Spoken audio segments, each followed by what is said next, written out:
Yeah, man, just looking at the Puff, Sean Combs, music executive, entrepreneur, business mind extraordinaire. Enough respect to Sean Combs, Puffy, Diddy, whatever name you're going by today. I have a tremendous amount of respect for you, brother. I don't think that people understand really your position and what and how you serve artists and serve your personal goal. And I personally don't have it twisted, but my history is a little bit more extensive than most folks in the business, so I see things a little differently. I've known Puff for years, known him, loosely known him. We've done some business together. I Wish, Carl Thomas, Mike City, that whole thing came courtesy of Mike City, who wrote and produced it, and then myself and my partner Tuffy, other half of Channel Live. Our relationship with Carl Thomas, that song came through us. Carl's career took off after that song came out, so we had the honor and the privilege of doing business with Sean Combs, and in that particular situation, I must admit, he was very fair. When we saw what the deal memo read and we disagreed with it, we made him aware that we disagreed. We went to him, told him what changes we wanted fixed, and he wanted the record so bad that he said, hey, you got it, tell your attorney to call my attorney with the changes, and it's done. And like he said, man of his word, it was done. So that said, respect to Sean Combs, respect to Puffy.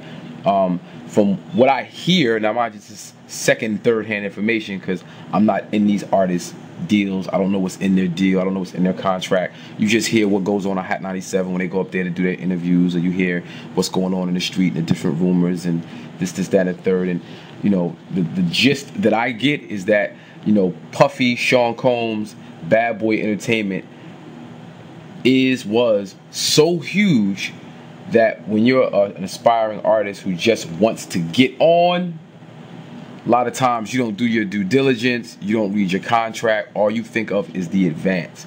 Now, when looking at deals, right, a record deal is a loan.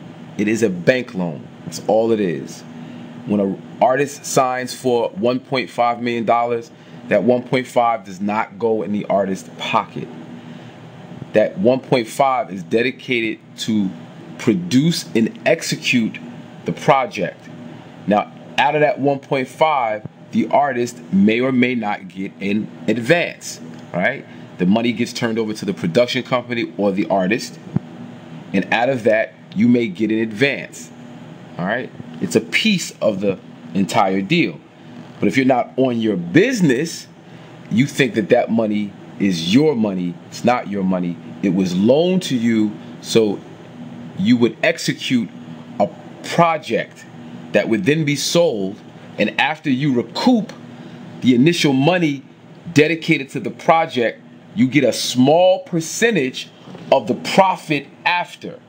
Now, when we look at what goes into building a project, we have a recording fund, we have the artist advance, we have marketing, we have promotion, we have PR, we have, if you do meet and greets, if you get a car service, if you go to the record label and order lunch, when you stay in a hotel, when you get flights, airplane flights, anything that is being paid for by the record label out of your account gets recouped back to that account, right? So you have to pay for all that. When you take a plane, if it's first class, those first class ticket, you have to pay them back, all right? If the publicist gets on the phone and calls overseas to book a press junket for you, that phone call gets charged back to your account. The phone call gets charged back. When you go to the record label and somebody says, oh yeah, nah, go in my office and just use the phone, that's being charged to your account, all right? That's business. Now, the reason why it's set up like that is because Bad Boy Entertainment or any record label is usually an LLC or a limited liability corporation. So every business transaction that falls under that corporation can be written off on their taxes so they can get that money back, all right? So Puffy, Jay-Z, Dre, 50, Rosenstein, Rosenberg, Rosenbaum, you get the drift. They are not here to carry you. They are not here to make you comfortable. They are not here to make you successful. They are here to make projects successful so they can be successful as individuals. And I think a lot of folks that do these deals going into it, we don't take all that into consideration. And then when reality sets in, we want to blame Puff, we want to blame Jay, we want to blame 50, we want to blame this one and that one. And in all actuality, we should be looking at ourselves in the mirror and blaming ourselves. Now the other side of that, well, another part of this is publishing, right? And what brings value to your publishing? Your publishing is your intellectual property. You have the song, right? That's the intellectual property, the actual song. Then you have the record, the CD, the cassette, the wax, the digital download. That's the thing.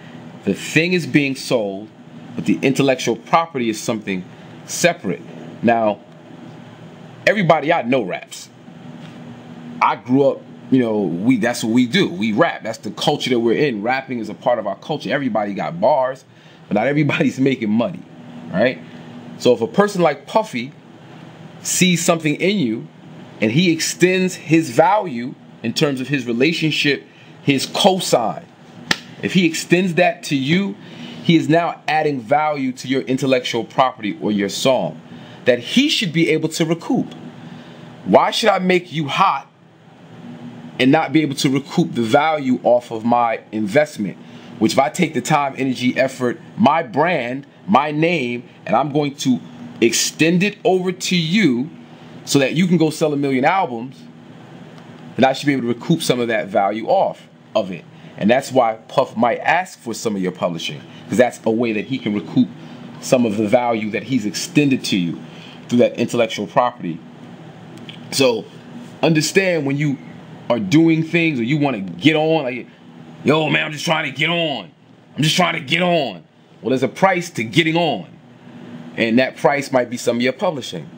That price might be, you know, a very low mechanical rate on your songs because you just worried about getting on. You're not really interested into the final outcome of the business of the project. So, you know, all these things are just things to consider. There is no right way or one way to do anything. You know, you have to do what works for you. But the greatest piece of advice that I could tell you is try to read everything. And if you don't understand, ask questions. There's nothing wrong with having a dictionary. There's nothing wrong with consulting with your attorney and going through your documents with your attorney with a dictionary. So as your attorney is explaining things to you, if he says a word or she says a word that you don't know, you can educate yourself, because that contract, at that point that you sign your name, that contract is your life. And take it from an artist who knows. Once you sign a deal, it's a lot easier to get into record deals than it is to get out of record deals. All right, so you want to be very careful and very wary. You know, I'm very critical. A lot of the folks that we mentioned earlier, and that's just some hip hop rap shit, some creative shit. You know, I'm a conscious MC, so my shit be conscious, and cast it ain't conscious. I like to just get at them. That's just how I do. But aside from all that, on a personal level, Sean Combs has done nothing but treated me with respect. Jay-Z has done nothing but treated me with respect. And I don't look at them as evil people who took advantage of their artists. I look at them as being businessmen who tried to get the most out of the business deal. And I encourage you to look at things the same way. Yeah. My name is Hakim Green, _ Undeniable TV.